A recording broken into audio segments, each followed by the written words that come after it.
Oh, man, I'm so excited this morning, man. Our next guest is making history with the largest entertainment complex owned and operated by a black man.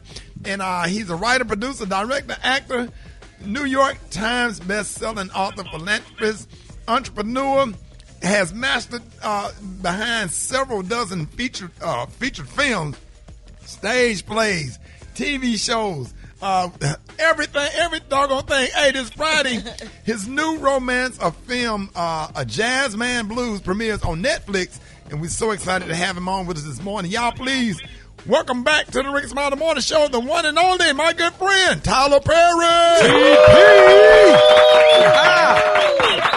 Good morning. Good morning. That's the voice on. This is my new voice now that I am doing Jazzman Blues. This is my educated voice. Good morning, Rickey Smiley and everybody. Good morning, everyone.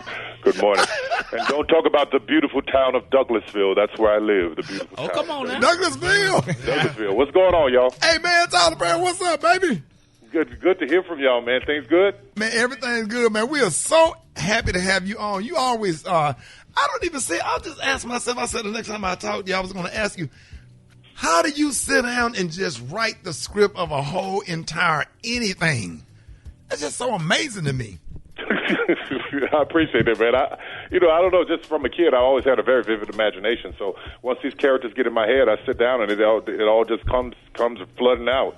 And I got a chance to meet August Wilson back in the early 90s. I was broke and struggling, trying to get into the Alliance Theater, and I would wait till everybody came out at intermission, and I'd sneak back in with him because I couldn't afford a ticket. I met him, and he inspired me and encouraged me to write whatever I wanted to write, and that's when I started writing Jazzman 27 years ago, and it's finally coming on Netflix this Friday. Wow. Wow. Yeah. That's exciting, man. Yes. So, you had... Well, A Jazzman's Blues tells the forbidden story of love of Bayou and Leanne. Now, it deals with black people passing as white in the late 30s and 40s, and it's also kind of like a murder mystery. What inspired this story? For me, just again talking to August Wilson and letting him just listening to him say, don't worry about it. You could do more than one thing. You don't have to just stay in one lane. And that was, August Wilson was the master. All these Broadway shows he's done. So just those words had me going. And here we are, all these years later. And I waited to the right time because I had to make sure that I was building success first. I had to build my studio. I had to, they don't give black people a whole lot of chances to have movies that don't work. So if I had tried this 20 years ago and it didn't work, nothing else probably would have worked. So I wouldn't have had a chance to do anything else. So I had to do what worked. Medea's, the Why Did I Get Married, all those things I knew would work to build my company, build my studio, secure myself. And now that I've done that, I can start doing things like this that I've always wanted to do. Wow.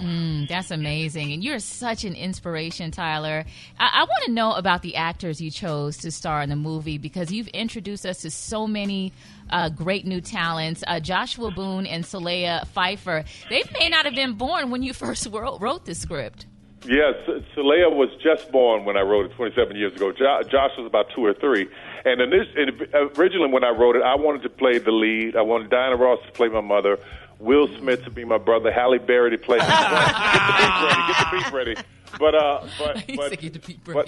having these kids come along, if you look back to my track record, Viola Davis and Kerry Washington, Idris Elba, Sofia Vergara, all these people in my shows before they became huge stars, So I think the same's going to happen with Saleha and Joshua. They are amazing. Nice. So now, Tyler, one day I hope to be one of those characters in your head that you can write about. But in the meantime, I write about you all the time. I write about you all the time. It's called Hot Mess. No, Tyler, don't say that! Oh my God! Gary with the TP. Okay, the devil is a lie, Tyler. He's a liar and a deceiver. Yes, he is. What's up, baby? So, Tyler, what kind of movies do you like to watch, and what's the last movie you enjoyed that wasn't your own? Oof, it's been a while because when I'm writing, I don't like to watch other people's stuff because I don't want to let it end. But, man, it's been a while. I can't tell you the last thing I saw. It was probably some sci-fi. Like, I'll get into sci-fi because it's so far away from what I'm writing. Right. But it's been a while. It's been a long time. Jeez, I got to watch a movie. What you think I should see, Gary? Jungle Fever. Oh my gosh. What? I was 12 then, but I was back and looking at it again. Hey, man, we are so excited for you. Let everybody know what's next from the Tyler Perry Studios. You know, man, I'm so excited. I can't really say this yet, but there's a movie that's coming out that the whole thing was shot there, there's so many movies that are being shot there. It's booked all the time. We're booked like 2-3 years in advance. All the stages are booked. I've seen all these people come to work in these stages named after these black folks like Denzel and Oprah and Halle stuff. It makes me feel great, man. So I got some. Zatima. Zatima's on BET. That's right. Zatima comes on BET Plus this week.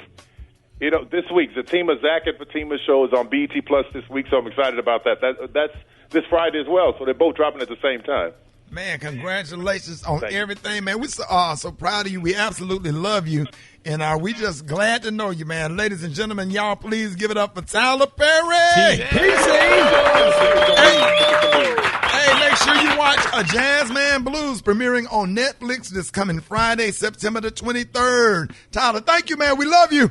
Send me some weed. Thank you. Yes, sir. Yes, sir.